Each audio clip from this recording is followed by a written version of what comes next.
Siyempre na yan, ano mo naman yan. Ako na. Uy, isa na kanta lang. Yung isang kanta natin, yung bago. Okay, magandang gabi po. Mahina. Ayun ang mali po. Ito po. Ating awitin, magandang gabi po sa ating lahat. Ating pong kantahin ang How Great is Our God, page 115. Meron pa ata doon. Ay, meron pala dito. Nakita niyo po. Meron pala meron na sa akin.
our God.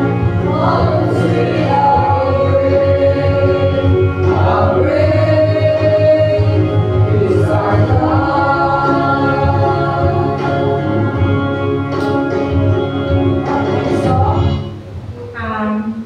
Next song po is The Sweetest Name of All by Tom Combs, page 103 sa song po. Pero kung saan, meron po sa YouTube.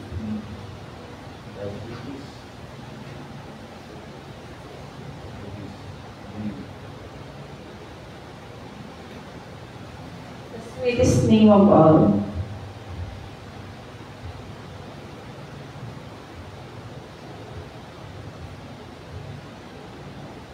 Wholesale shopping, choose.alibaba.com. Factory prices, great products. Download now. Pag-review pa lang po yan.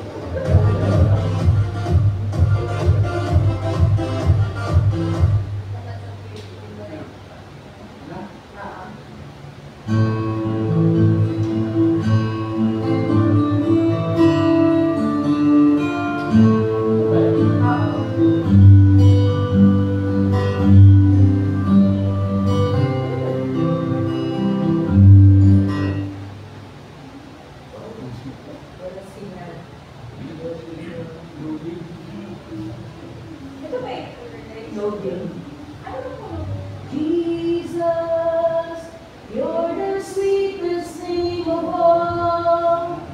Jesus, you're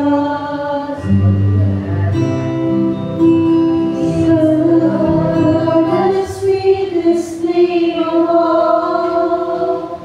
Jesus,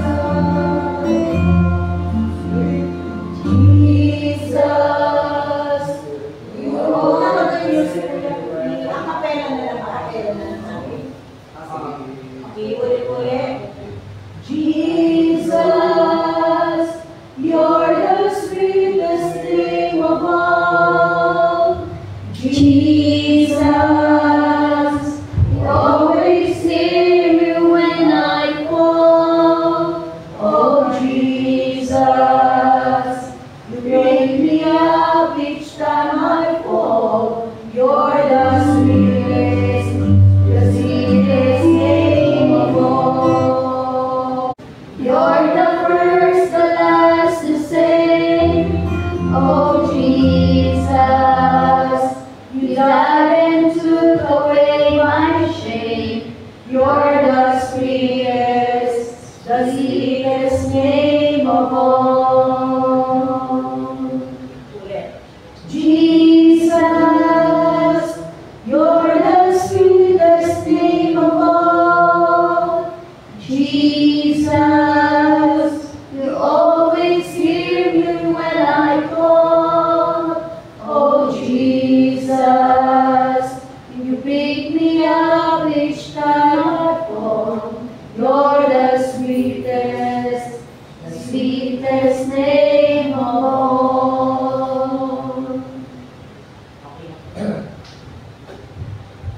Pasasalamat. Tayo may manalangin. Panginoon namin, maraming salamat po sa gabing nito at tinito niyo po ulit kami para po sa iyong prayer meeting po, Lord. Naway, pangunahan niyo po mamaya ang aming leader na si Elder Becca po. Ingatan niyo rin po ang aming mga kapatid na wala pa po dito. Sa pangalan ni Jesus, Amen. Pasasalamat po. Sige. Pasasalamat na lang po ng bawat isa para po sa aming papunta. Start na na po. Magandang gabi po. Pasasalamat ko lang po yung pag-iingat po sa araw-araw. Tapos yung nakakabangon, yung provision niya po sa araw-araw. Thank you. Sige naman. CJ. CJ. Papasalamat po ako sa araw pong ito dahil po ginabayan po ako at binagyan ng talino po ng ating Panginoong Diyos dahil po kaninang hapon po ay exam po namin sa laboratory. So far, mukha naman po nasagutan ko po na maayos yung exam. So yun, doon po ako nagpapasalamat po. At sa lakas na binibigay sa akin lagi ng Panginoon. Hindi po. Nagpapasalamat po ako sa Panginoong Diyos dahil wala naman, nagpa-flu vaccine po kasi ako nung kahapon. Tapos, di ba po pag minsan, pag nagpa-flu vaccine, meron po kayong side effect. Magpapasalamat po ako, wala naman pong nangyari. Kasi naman, masakit yung katawan, ilalagnat. And thank you Lord, wala naman pong side effect yung flu vaccine sa akin. Thank you po.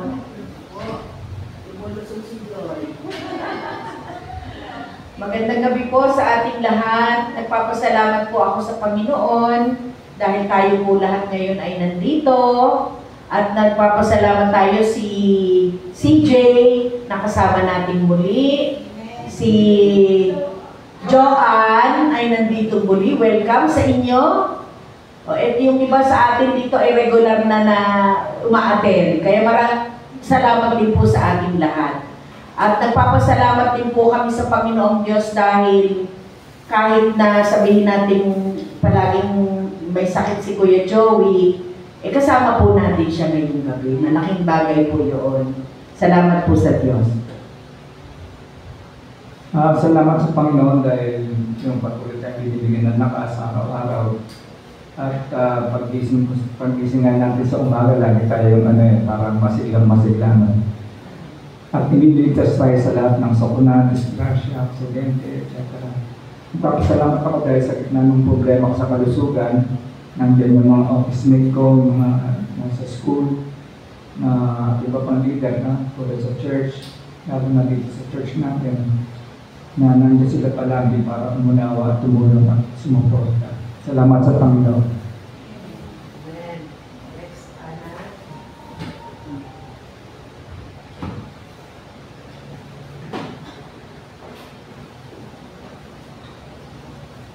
Nagpapasalamat po sa Panginoon dahil pumunta po kami kahapon sa Bulacan dahil yung kapatid ko kapiling na ng Panginoon. Si Ate Maura po. Ingatan po kami kahit gabi na kami po nakapunta at nakauwi mga kapatid ko. Tapos bukas po dalangin ko na ingatan kami papuntang Quezon Province. So, naiwan ko dito, gabihan na sa araw-araw. Sa kanyang sasakyan namin, dahil marami din po kami sa van. Ingatan po kami bukas. Salamat po Panginoon. Pagpasalamat ako sa Panginoon unang-una sa paggabay niya sa akin papunta rito. Sa araw-araw kong kaligtasan. Tsaka sa araw-araw dinibigay niya sa akin lakas sa aking trabaho. Yun lang po. Magandang gabi po. Maraming salamat sa Panginoon dahil una-una talagang naman sa buhay natin talagang marami tayong trials na nararamdaman. Hindi man natin to talagang dumarating. Pero andyan ang gabay at proteksyon ng Panginoon sa atin sa araw-araw. Unang-una, salamat din sa Panginoon at gumaling na si Aiden. Ngayon naman ang may sakit si Micah at saka si Aldrin. May lagnat, si Micah rin, ganun. Pero hinihiling ko na ang gabay at pagpapagaling ng Panginoon ay naroroon. Salamat sa biyaya niya na 3 beses pa rin kami binibigyan ng pagkain sa hapag. Salamat talaga sa Panginoon. Maraming salamat.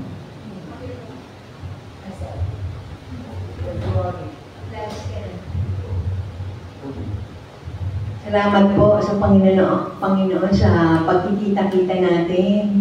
Muli, salamat sa bawat araw na binibigay niya na tayo ay kanyang pinoproteksyonan.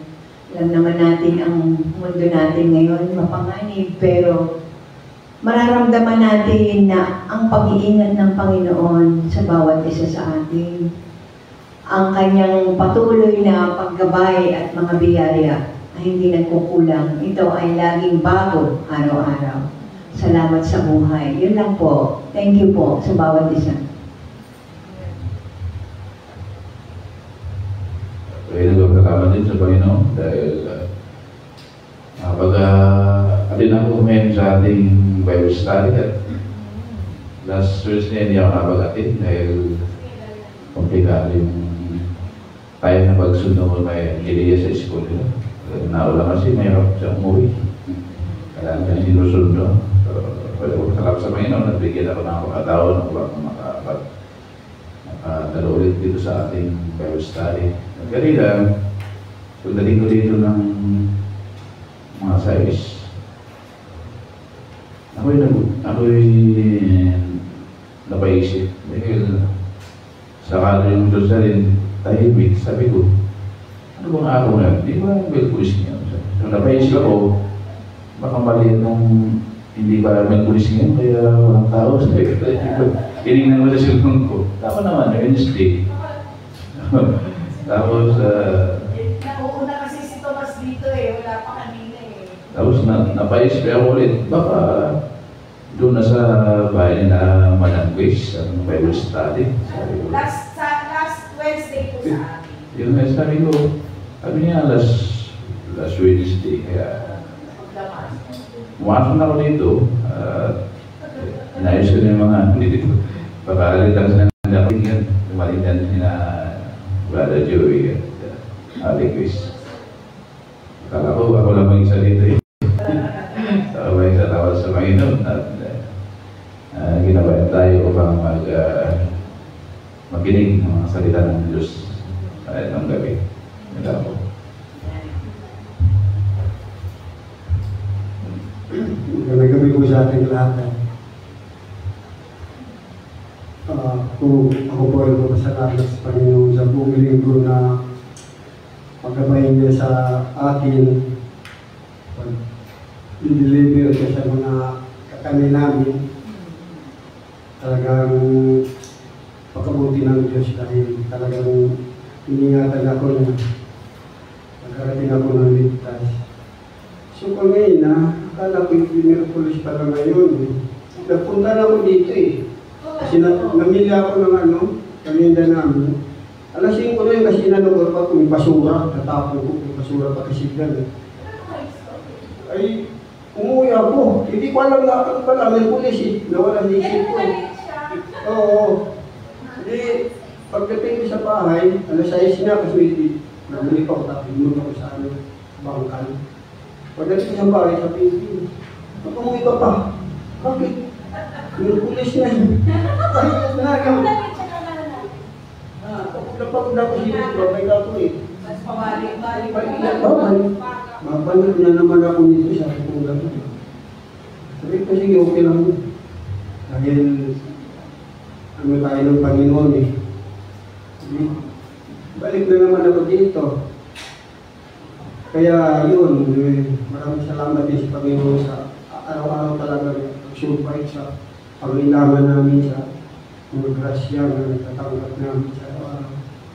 Kaya malaking bagay na yung paano nakakaraos din namin. Lagi namang maaga yung si Kuya Tomas Oo nga, kaya nagis ako maaga dito Kaya nga kanina. nawala akong isip ko, kala ko Martis. Hindi ko lang isip ko, kung tagal ko dito lang ginagawa yung basura. Wala naman. Umuwi ako. Pagdating doon, hindi mo, ba't umuwi? Kaya meeting. Ano ba lang yung pulis? Ano? Balik na naman ako. Pahinga ko muna sandali. Balik na naman dito. Kaya yun, maraming salamat sa Panginoon dahil palaala pa rin ako sa pinapala ng talaga sa Panginoon nga kung punta ka sa church kay mayroong gawain. Kaya yun, balik ako dito. Okay lang sa akin yun dahil hindi naman talaga namin natin gawain. Kaya maraming salamat sa Panginoon.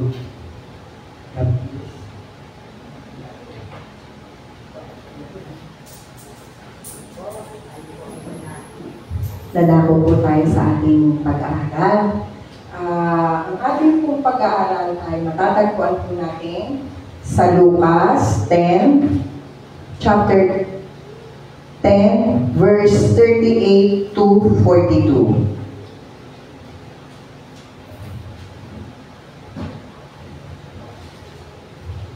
Diyan na po kayo. Sige po. Dumalaw si Jesus kina Marta at Maria. Si Jesus at ang kanyang mga alagad ay nagpatuloy sa kanilang paglalakad at pumasok sa isang nayon. Malugod silang tinanggap sa tahanan ni Marta. May kapatid siyang si Maria na naupo sa paanan ng Panginoon upang makinig sa kanyang itinuturo. Si Marta naman ay abalang-abala sa paghahanda. Kaya lumapit siya kay Jesus at nagsabi, Panginoon, bali wala po ba sa inyo na pinababayaan ako ng aking kapatid ng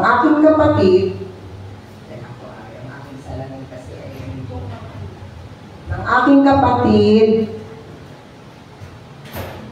sana po ba na naghanda na nag-iisa.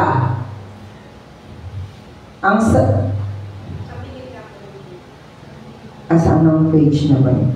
Teka lang po. Siyan. Sa 39 po muna.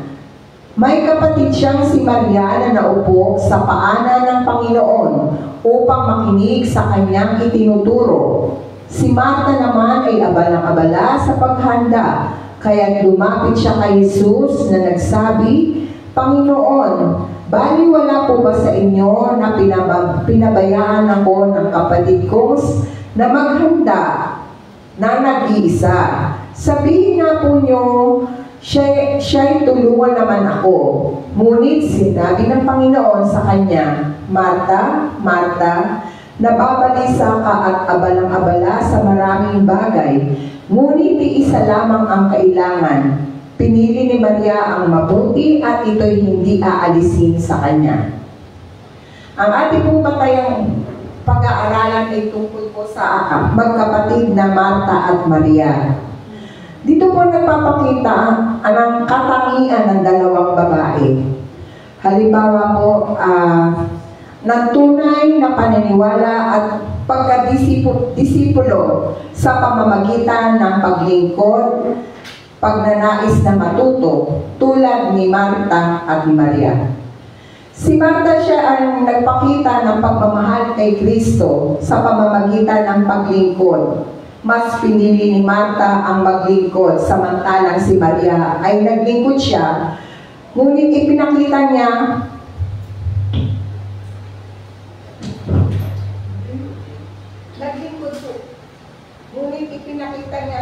sa ating Panginoon sa pamamagitan ng pakikinig.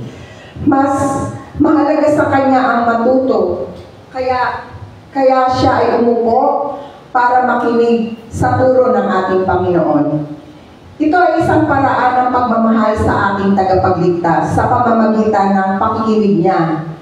Kaya siya ay hindi siya nag-alintana pagkakita niya sa ating Panginoon nang nakita niya, kasi pagod na pagod ang ating Panginoon nung mga araw na yon. Kaya siya pumunta sa bahay ng magkapatid na ito dahil nais niya ng matuto, makinig sa mga salita, sa aral ng Panginoon. Kaya si Maria ng mga oras na iyon ay naupo upang makinig sa nais sabihin ng ating Panginoon. Ngunit ang magkapatid na ito ay may dalawang katangian. Si Maria, para hindi natin masasabi na wala silang katangian. Pareho silang may katangian magkapatid. Iba nga lang ang katangian ni Marta at kay Maria.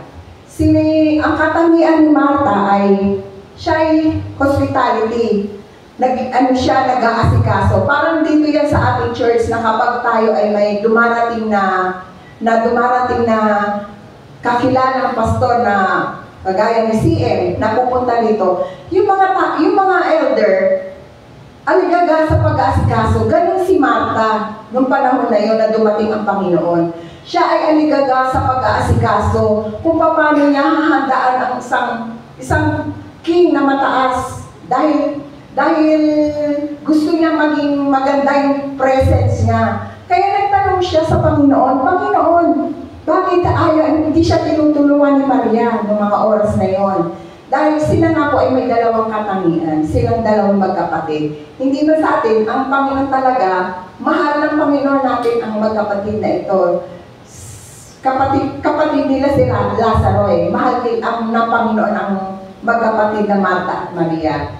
Kaya, nung naghanda siya para sa Panginoon, nag-aaligaga na siya kasi parang hindi na siya tinutulungan ng kanyang kapatid na si Maria dahil nga ang puso ni Maria ay umupo upang pakinggan ang nais ng ating Panginoon ng mga oras na yon. Ngunit, talagang aligaga siya. Kaya, tinanong niya ang Panginoon, Panginoon, hindi mo ba siya pagsasabihan na ako'y tulungan? Tatlo kasi yan eh. Don't complain.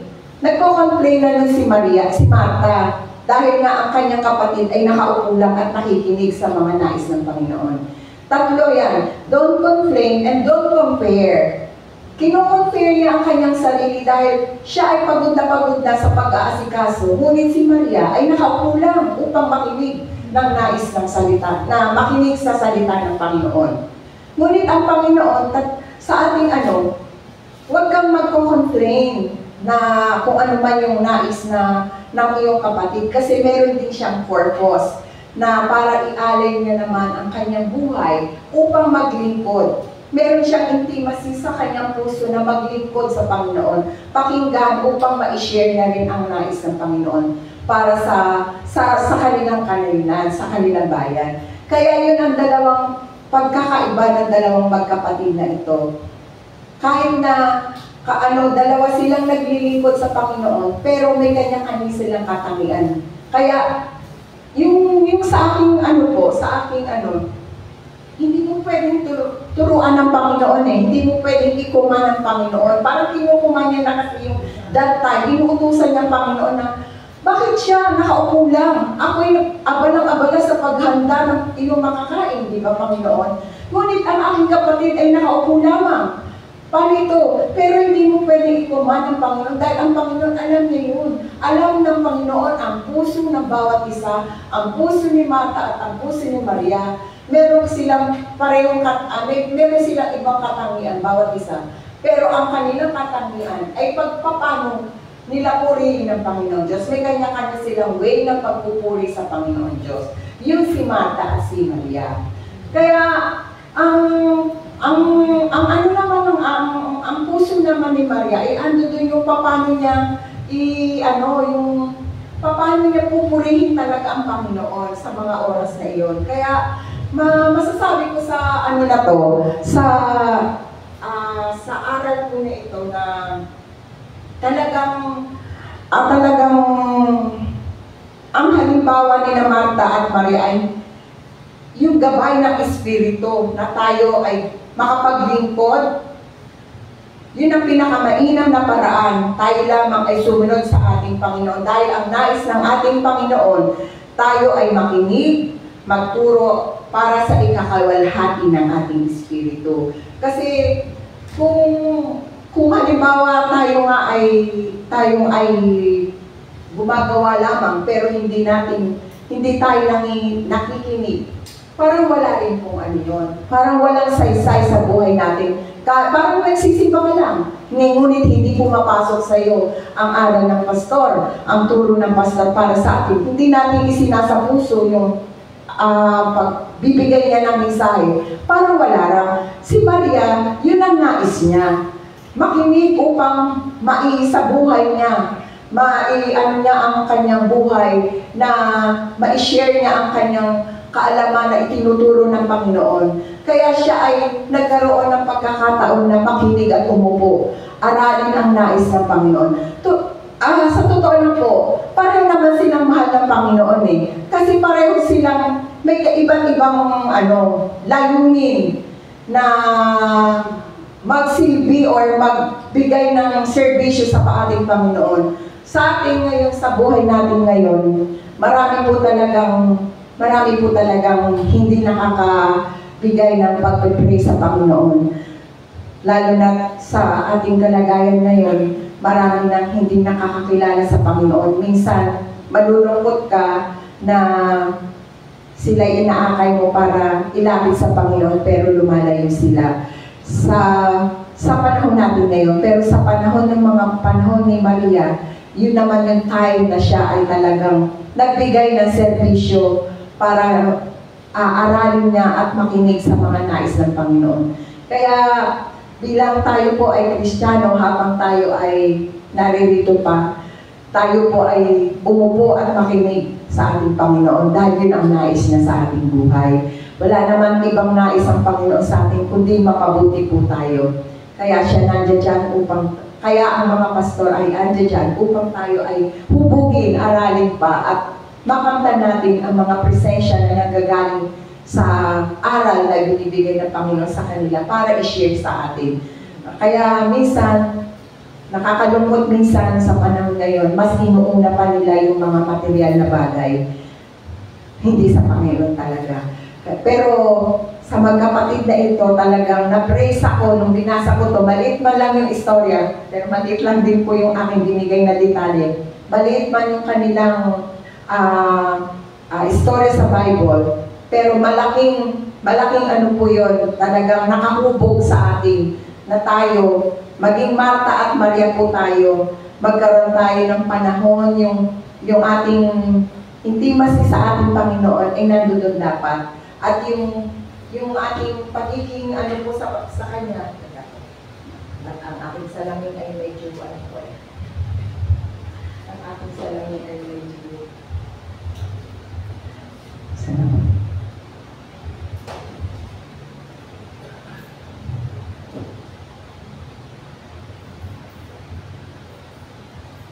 Yan.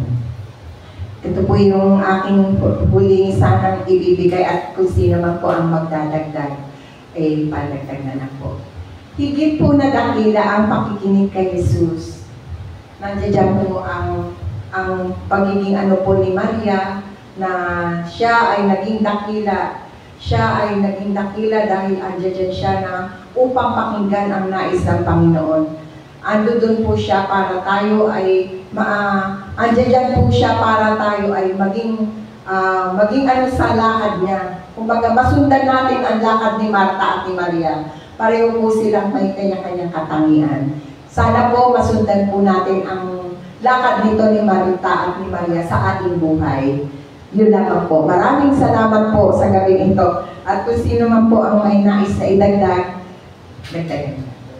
Siguro po si Kuya Joey, mas malalim ang kanyang ano po, kaalaman. Sige, magandang gabi.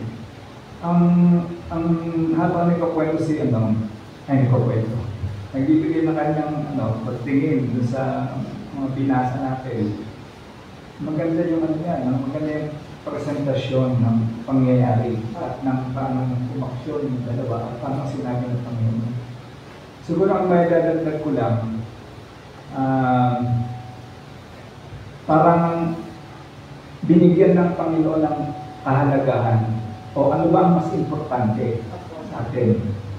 Ang importante ba sa atin ay yung para sa pangsarili na pangangailangan ng ating physical na katawan kesa doon sa sinasabi ng Panginoon sa kanyang mga aral.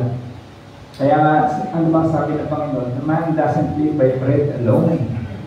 Nabubuti nga, pero hindi yan na nagpangliligtas sa atin. Kaya pumunta rito ang ating Panginoon para ihanda tayo sa buhay na walang hanggan.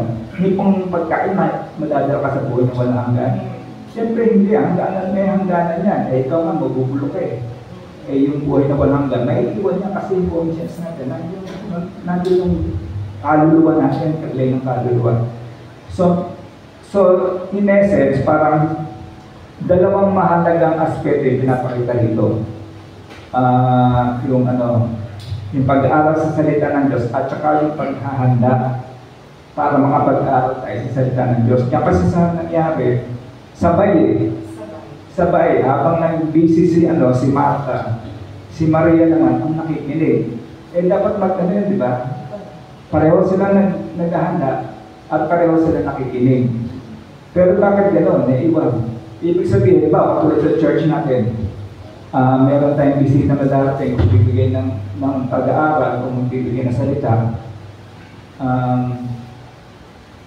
Yan, beforehand, bago dumating, meron tayong preparasyon para ang lahat ay nakapaghahanda o paano isasakatuparan yung layunin ng pagpunta rito. Tapos pag nagsalita na ang Panginoon o ang bisita, pareho tayo makikinig, hindi hiwalay.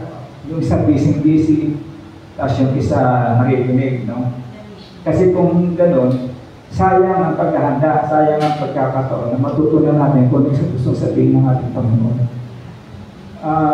Kaya ang importante ang parang nababanggit dyan, ang isang opinion ko lang sa church natin, mahalaga ang salita, pero paano mo gagamitin yung salita sa practical na, paano mo yung practical application nito sa ating church. Kasi inihahanda tayo ng Panginoon para mangaral. Diba? Para ipalagana ang kanyang pananasalita. Ngayon, kung isa busy sa pagluluto, sa pag-alo, yun nga naman, no? Para niya maintindihan kung yung gusto nais na ipagkikahawatin ng ating Panginoon. Kung tayo busy sa bread, no? At hindi tayo busy para sa salita ng Diyos, which is greater and most important sa buhay ng isang Kristiyano. So, yun po. Pwede rin kung busy ka sa trabaho. Ang bread kasi hindi lang naman yung physical bread na kakainin mo. Maaaring ito ay busy ka sa trabaho dahil doon ka kumukuha ng pera para makakain ka at ang pamilya mo. Maaari din na ang bread na tinutukoy dito ay busy ka sa ibang bagay, hindi sa gawain ng Panginoon, ano? Maraming kalaban na pwedeng kumuha ng iyong atensyon. Pero, binigyan po tayo ng Panginoon ng 24 oras para hatiin natin ang ating mga gawain. No? Kaya kung minsan, sabi nga, yung 6 na araw binigay sa atin ng Panginoon para gawin mo lahat ng personal mong gustong gawin. Yung isang araw, linggo, no, ay ibigay natin sa Panginoon. Itong ating pag-aaral na ito ay paghahanda para dun sa isang araw na yun. Pag linggo, meron na tayong pag-aaral, paghahanda para makinig sa kanyang salita through the message of our pastor. No? Kaya ho ito, na hindi nyo ba napapansin, ang pinag-aaralan natin ay kaugnay din ng sermon ng ating pastor pag linggo. Pansinin nyo, mas nauuna tayo, pinag-aaralan na natin. Para pag nakinig na tayo kay pastor o sa mensahe ng Panginoon, may more or less, may background na tayo doon sa gusto niyang mensahe. No? At yun ho yung ating advantage pag tayo ay nag-aaral ng salita ng Diyos. Kaya tayo naghahanda ng ilang oras lang naman na kukunin sa inyong personal na mga oras para pag-aral po tayo ng salita ng Diyos. Kaya, dagdag ko naman dito sa magkapatid na ito, magkaiba talaga ang kanilang ugali, no? Lahat naman ng tao habang nagtuturo si Elder Becca ng talatang ito, naalala ko naman kayong dalawa ni Ate Flory. Para kayo si Marta at si Maria, no? Kasi magkapatid eh. Sabi ko, parang si Ate Maria, si Ate Flory ito at saka si Ate Becca, kasi magkapatid nga sila. May sarili silang kanya-kanyang katangian, di ba? Pero hindi natin sila pwedeng pagkumparahin. Dahil may sarili silang katangian. Ganito din si Maria at Maria. Pareho silang may takot sa Panginoon, pero ang kanilang pag-serve ay sa ibang paraan. Sa ibang paraan. Kita nyo si Ate Flory, napakagaling niyang mag-influence, no? Mag-imbita ng mga tao, mag-ultimong bata, hanggang sa matatanda.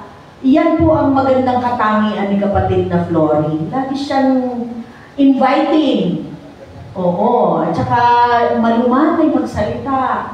Alam mo, kahit galit na galit ka pag si Ate Flory nakausap mo, nagtutone down ka. Hindi nyo ba napansin yun? Ako, lagi akong high na high. Pero pag si Ate Flory nang nagsalita, yung relax ba siya? Malumanay. Parang ako ay oo nga. Parang bumababa na din yung energy ko. Teka muna.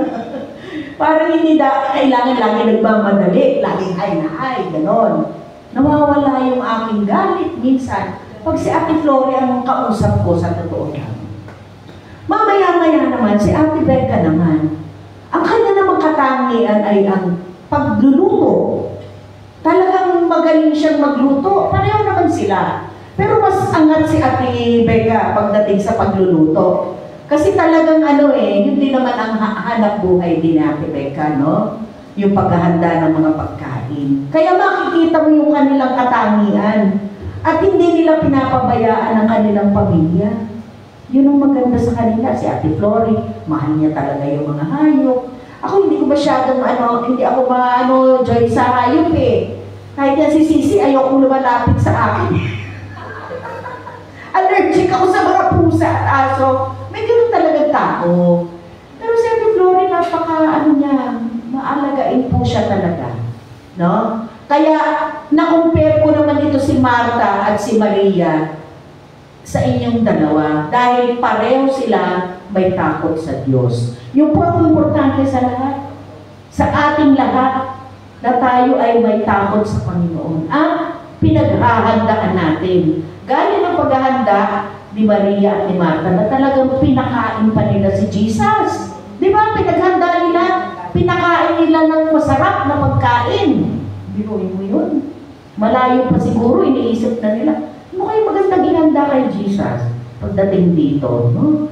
Ngayon din po tayo, lagi tayong naghahanda. Ano po?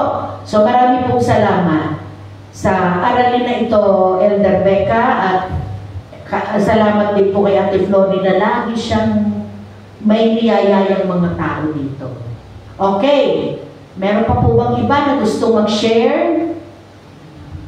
CJ. Ikaw CJ. Ano mo sasabi mo? CJ, di ba po yung mo CJ din? Kaya nga sabi ko, pareho, female version lang ito. May nais po akong idagdag.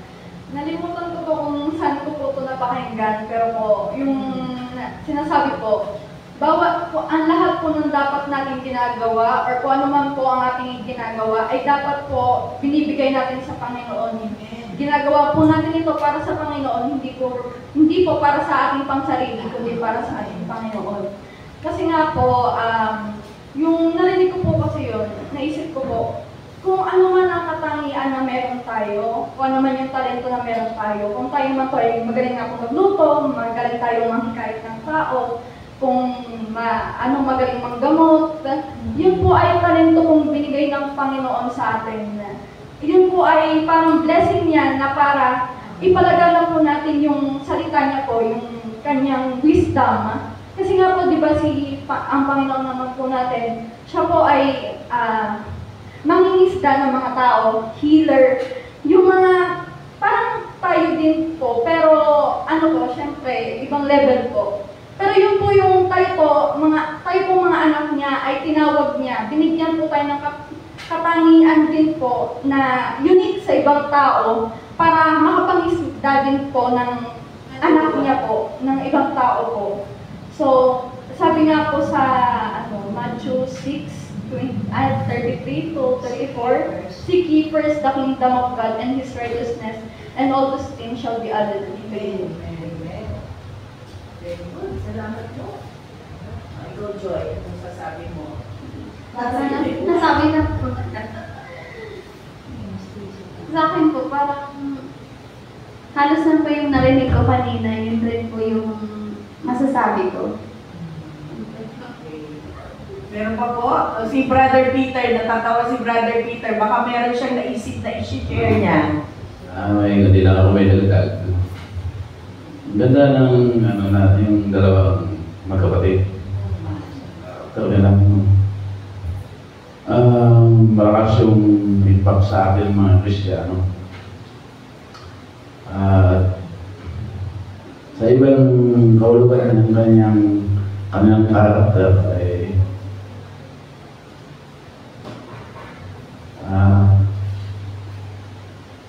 basahin ko lang sa Matthew 6:20, 25 to 26. Sabi, kaya sinasabi ko sa inyo, huwag kayong mabalisa tungkol sa inyong kakainin at ang inyong iinumin upang kayo'y mabuhay at kayo'y tungkol sa susuotin ng inyong katawan. Hindi ba ang buhay na higit na mahalaga kaysa pagkain at ang katawan ay sa damit? Masdan ninyo ang mga ibon, hindi sila nagtatanim. Yung maani man o kaya ay nagtitipon sa kamali, ngunit pinapakain sila ng inyong ama na sa langit. At hindi ba ninyo kayong mahalaga sa mga ibon? Yan ang sa atin. Hindi naman masama na tayo'y magpayaman, kaya ikita ng malaki. Pero marami sa ating mga kapatid ay pinapriority nila yung pagyaman. Nakakalimutan na sila tuloy sa Panginoon. Pinagpapalit nila sa kayamanan ang kaligtasan nila sa Panginoon. Kaya minsan, wala na silang time sa pagkikinig sa mga salita ng Diyos dahil inuuna nila yung mga bagay na papatayo sa kanila sa Panginoon. Kaya bilang tayo mag-Kristyano, huwag nating dayain yung gano'n. Dapat priority natin ang Panginoon. Dahil pag hindi tayo dumadalo sa mga gawain na pagkikinig, mapapagos mo sa katawan mo, sa sarili mo na kailangan mo palayo sa Panginoon. Minsan nakakalimot ka. Minsan mahina ka sa dumadama yung kahinaan mo. Madali kang matukson, madali kang maligaw dahil hindi ka na nakakaginig ng mga salita ng Diyos. Dahil sa mga bagay-bagay na naka-influence sa iyo. Kaya, bilang tayo mag-Kristyano, ano masyad tayong mag-focus sa mga bagay-bagay na walang kabuluhan sa atin. Kaya bigyan natin ng halaga ang salita ng Diyos. At huwag tayo masyadong mag-alala sa ating mga kainin, ang ating mga inumin. Dahil ang Panginoon ay hindi tayo pinababayaan. Binibigyan tayo lagi ng pagkain. Sabi nga sa Psalm 23:1, the Lord is my shepherd, I shall not want. Siya ang pastor ko at hindi ako nagkukulang. Ibig sabihin yun, ang ating Panginoon, siya ang ating pastor na hindi tayo pinagkukulang ng mga kailangan natin, mga pagkain natin.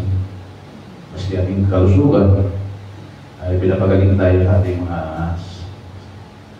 masakit, mga solidaran sa ating buhay ay titulungan tayo upang makaraos tayo.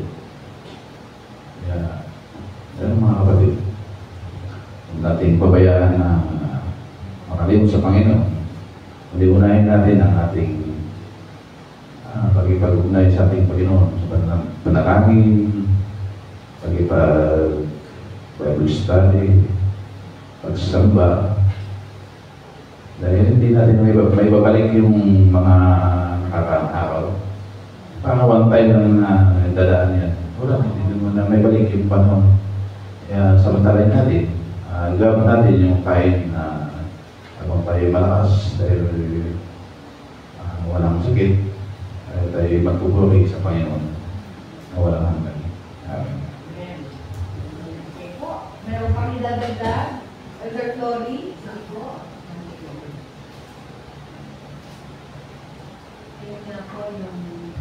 Yung hindi nating pagpapalampas sa mga yung mga mensahe ng Panginoon. Yun nga po. Kasi yun nga po ang ginawa ni Martha eh. na hindi niya po pinalagpas ang mensahe ng Panginoon.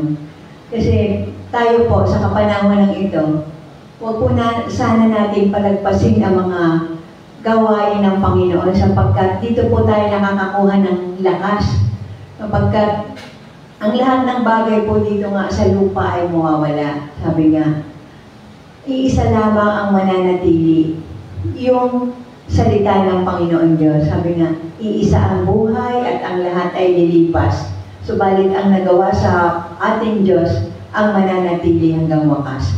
Yun nga pong salita niya na tumatanim pag tayo nakikinig. Ito po ay talagang tumatanim sa ating puso. Sapagkat yan po ang pinaka-precious, ang salita ng Diyos. At yan po ang ginawa ng ating kapatid sa ating istorya, ang ating kapatid na Marta. Nawa, maganda rin po ang ginawa ni Marta. Pero ang pinaka-importante po ay ang ginawa ng ating kapatid na Mariana. Pinahalagahan niya ang salita ng Diyos at hindi niya ito pinalagpas. Kaya yun po sana ang maging magandang huwaran at patularan sa bawat isa sa atin. Meron pa po na gusto magdagdag?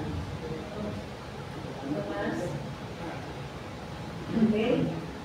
Maraming salamat po. Maraming salamat po sa lahat ng mga ating narinig dahil ito ay pagpapala mula sa Panginoon sa karunungan niya na ibinahagi ng ating kapatid na Elder Becca. Mayla, tayo ngayon ay dadako na sa ating pananalangin. So, asan po yung ating group chat? No? Meron ba mga request po dyan sa group chat natin, Joy? Sa messenger, kung sino po. Dapat pala si CJ ay member ka na na hindi ka pa ba namin a-add? May Facebook page, account? Siguro i-add natin si CJ. Ano bang full name mo, CJ? Carl Jasmine. Mamaya makakalimutan ko na. Ilista mo yan, Joy. Mamaya masasabi ko na, ano nga bang pangalan ni CJ na buo? Hanapin ang FB ni Carl Jasmine para mai-add natin siya sa UCCP Pasay members. Ayan. Valdez. Baldoz. Ikaw ba yan? Ayan. Ayan. Para mai-add natin si CJ sa ating group chat. Nag-ano na kayo ni Pastor Henry, nag-usap na kayo. Pero maganda kasi meron tayong group chat para naman ikaw ay updated sa mga si Elder Joey lagi doon nagpo-post ng mga memory verse. Ako naman naglalagay dito ng mga announcement, no? Kung ano man yung ating pwedeng i-announce o i-share, doon po natin ilalagay. Okay? Ikaw ba may FB ka, May Joanne, hindi mo mabuksan. Okay. Sige po. So, parang ang nabasa ko doon sa chat natin ay yan, Joy? Kay Pastor Henry. Panalangin po natin si Kalam kasi nung Sunday, nung sila Pastor Henry ay nagdumalaw sa ospital, kasama ang mga kabataan, kami ni Elder Joey ang nagbantay kay Kalam. Hiniika na yung bata nung Sunday. Kaya medyo masama na ang pakiramdam niya nung linggo. Siguro nagtuloy-tuloy na hanggang dinala na ni Pastor sa doktor. Awa ng Diyos naman, nabigyan na ng gamot. Hindi pa rin siguro nakapasok yung bata kanina sa school. So si Pastor na kaya siya ay wala ngayon. Kaya nag-alaga na kay Kalam. Yung batang to, laging yung masasakting ba? Laging may hika. Namana niya yun ako may hika dati, pero awa ng Diyos na wala na. Salamat, no? Mga uso ngayon, Ana? Sa mga bata, yung hika. Talagang tumutunog yung dibdib Akala mo may pusa lang sa dibdib. Anyway, salamat sa Panginoon. Sana ipagalingin si Kalam nang siya ay makabalik na muli sa kanyang pag-aaral. Of course, ipanalangin din po natin si Elder Joey na patuloy siyang pagalingin ng Panginoon, although mga ilang araw na po siya hindi nakakapasok. Pero sa awa ng Panginoon, sana ay makapasok na po siya bukas sa opisina. Okay? Meron ba kayong mga personal na kahilingan? Si Jay, meron ka bang gustong ilapit? Exam. Finals. Kailangan kita mo yan ha. Salit na nag-aaral si CJ ngayon, kasama natin ngayon, na nag-aaral ng salita ng Diyos. Alam namin na gagabayan ka ng Panginoon, CJ, sa iyong pag-aaral. O ano pa po? Meron pa po? Ay si ano? O yung pag-uwi niya, kiramay kami sa iyo, Sister Ana. Oo. Ano ang apelido ni Ate Maura? Sampok? Tampok. Okay. O Joy, Maura Tampok. Baka makalimutan ko yung full name ni Ate Maura, kapatid na Maura. O Joanne, meron kang gustong ipag-pray natin?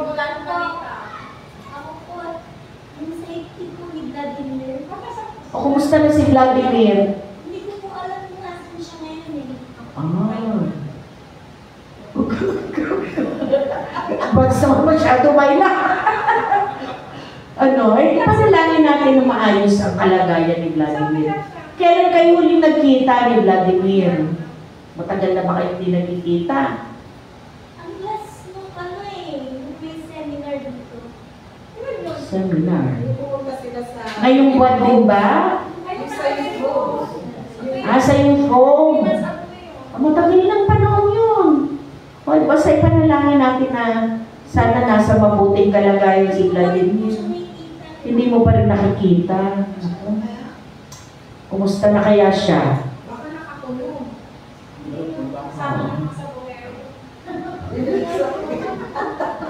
Patawa talaga ito si Mayla. Anyway, mabuti may joker tayo dito si Mayla. Joke lang yan ha, pero inaano natin na sana maging maayos ang kalagayan niya. Oo. Sige, meron pa po bang ibang mga prayer request tayo? Joy, ikaw? Wala naman. Tomas, Peter, may prayer request po kayo? Ayan po ang mikropono, pakiano para marinig kayo. Kalusugan. Bawat isa lahat ng may sakit. Okay po. Sige po. Ganito po ang ating gagawin. Si Joy, ipapanalangin mo po lahat ng mga nabanggit na may sakit. Okay? Si CJ, ipapanalangin mo po ang lahat ng estudyante, kagaya mo, at ang exam na bukas ay iyong haharapin, na sana ay makapasa kayong lahat. Brother Peter, ipanalangin po natin ang ating gawain dito sa simbahan, especially yung ating mga sira-sira dito na kailangan pa ng repair. Sana bigyan po tayo ng Panginoon ng pondo para maayos natin yung taas, di ba? Kaya gusto natin siya may divider, Joy, para sa mga bata po sa Sunday School. Sana ay din natin yan. Oo. Tapos, Elder Joey, panalangin po natin ang ating bansa. Okay?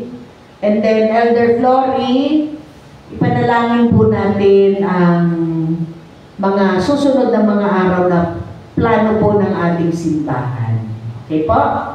Sige po. So, tayo pong lahat ay manalangin at awitin po natin yung alam kong may magagawa ang Diyos. Alam kong may magagawa ang Diyos. Kung ako'y magtatapat, sa Kanya'y maglilingkod.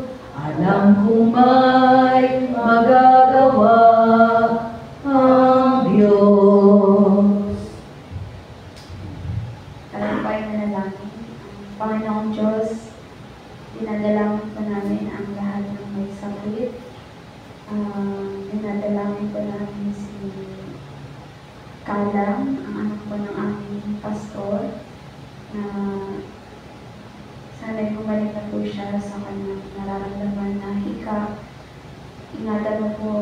siya hanggang sa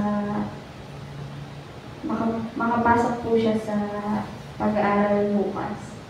Dinadala din po namin ang pamilya nung naiwan ni Sister Laura. Dinadala po namin ang kanyang pamilya, sila Ate Ana, ingatan niyo po sila pumunta sa Quezon hanggang sa makarating. Naway pangunahan mo po at ilayo mo po sila sa kapahamakan. Dinadalangin din po namin si Elder Joey sa kanyang patuloy na kagalingan, sa kanyang nararamdaman, Panginoong Diyos. Sana makapasok na rin po siya bukas sa kanyang trabaho. Ilayo mo po siya sa mga sakit. Ikaw po ang gumabay sa kanya, Panginoon. Dinadalangin din po namin si Vladimir. Kung nasaan po siya, Panginoon, naway sana po ay ligtas po siya. Sana po nandiyan po kayo sa kanya, Panginoon. Dinadalangin din po namin, Panginoon, ang kalusugan ng bawat isa hanggang sa maghapon na trabaho. Naway bigyan niyo po kami sa araw-araw ng lakas. Naway Panginoon, ikaw po ang gumabay at magpanguna po sa amin. Ito po ang panalangin sa Panginoon na Jesus. Amen. Panginoon, malapit po sa inyo. Nawa po ibigyan niyo po ng gabay ang mga bawat estudyante po na nag-aaral po, Panginoon. Panginoon, biyayaan niyo po sila ng lakas, talino at kalusugan po na kailangan po nila sa pagpapatuloy ng kanilang pag-aaral, Panginoon.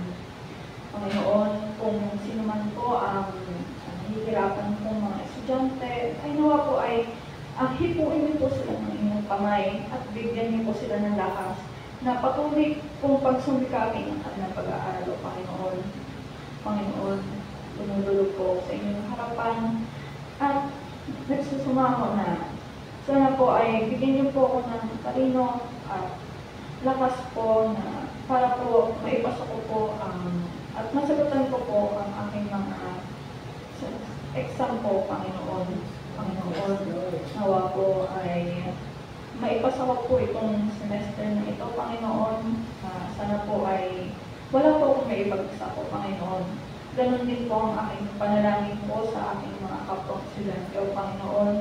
Nawa po ay mapasa nila ang mga subjects po nilang kinukuha po ngayon, Panginoon.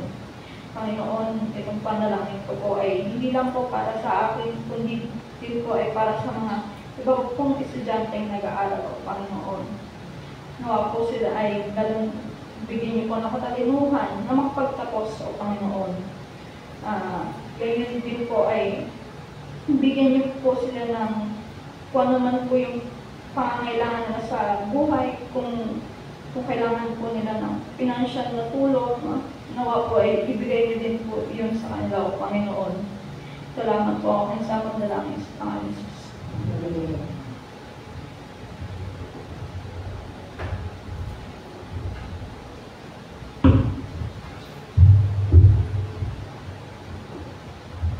Panginoon namin Diyos, kami po ay lumalapit sa inyo upang ipandil namin ang aming bansa na ngayon ay naging paglaban sa matinding mga problema na ang mas nagdulot ng politika. Pero ang mga naglalaban sa politika ay nakakaligtaan kung anong mas dapat mahalaga, at yan po ay ang ekonomiya at kung paano iligtas ang tao, ang mga Pilipino sa lahat ng klase ng kahirapan.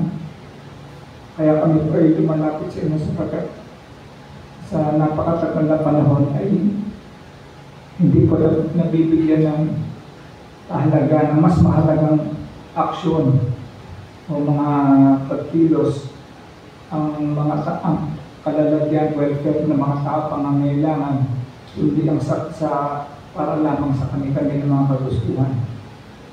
Panginoon, dinadalangin po namin na sana nga ay magkaroon ng tunay na kapayapaan na umiiral sa pagitan ng mga bansa na pinag-aagawan ng isang yaman na hindi naman dapat pag-agawan dahil ito para nilikha ninyo para sa lahat, lalo na sa mga mahihirap at pasapulo ng Pilipinas. Lord God, alam namin ng matindiyang epekto ng mga gera sa ibang bansa sa aming ekonomiya dahil ang mas lalong nahihirapan ay yung mga bansa na halos walang kakayanan sa kanilang kabuhayan, Lord God. Kayo po sana ang magbigay sa amin ng lakas ng loob upang masigit na yung panindigan ng aming pananampalataya aming kasapatan sa inyo. Sa halip na malulong kami sa mga makamundo at mga paghihirap na hindi para sa kaligtasan ng tao, kundi para sa kanilang sarili lamang. Ito pong aming panalangin sa pangalan ng ating Panginoong Jesus. Amen. Sa langit, haway, minanalangin, Panginoon, sa aming muling tahanan, Panginoon. Ang patubayan mo aming gusalin na matatag na matibay at ilayo mo sa mga sakuna, Panginoon. At yung ibigay ang mga pangailangan, mga lahat ng kailangan ng aming simbahan. Sama na doon ang paglilibat ng love title na may isagawa sa madaling panahon, Panginoon. At naway may mga gamitin ng Panginoon na kapatid na busilak ang loob, magbibigay tulong sa aming simbahan sa ikalawalhati ng pangalan mo, Panginoon. Pagbabayan mo ang bawat sa amin, nagsisigla dito naway malayo sa anumang karamang at sa buhay. Pagbabayan mo ang aming simbahan naway ang magpakalaman ay hindi matitinan sa mga iba't ibang masakunan sa buong bansa. At naway magamit sa pagkataas ng iyong pangalan. Itong aming sa pangalan ni Kristo, aming tagapagligtas. Amen.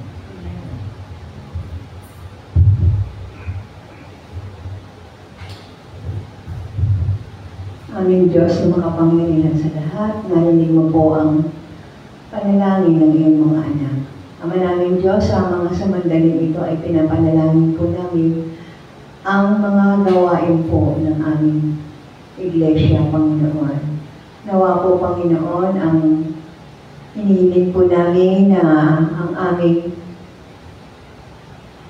kisame at ang ibang bahagi ng Iglesia ay magawa din po, Panginoon. Nawa po, Panginoon, ikaw po, Panginoon, ang magbigay ng mga tao na magiging instrumento upang ito ay magkaroon ng katuparan para sa buwan ng July, August at sa September sa Christian Education Month. Nawa po, Panginoon, ang bawat itinakdang gawain, Panginoon, ikaw ang sumama at magbigay ng katuparan dito. Kami pong, Panginoon, ay mga tao lamang, kami po ang nagpaplano. Subalit ang pagpapatupad ay sa iyo nanggagaling, Panginoon. Nawa po, Panginoon, bigyan mo nga po ang bawat isa sa amin ng puso at lakas na maganda, Panginoon, malinis na puso at magandang pangangatawan upang ang lahat ng mga bagay na aming pinagplanuhan, Panginoon, ay magkaroon ng katuparan sa iyong tulong, Panginoon. Ama namin Diyos, sa aming pag-uwi, ikaw, Panginoon, ang sumama. Gabayan mo po kami at patuloy na bigyan ng kalakasan. Ingatan mo po ang bawat isa sa amin. Sa matamis na pangalan ni Jesus. Amen. Tayo po ay magkaloob sa Panginoon. Ating po kawitin ang Jesus with a grateful heart.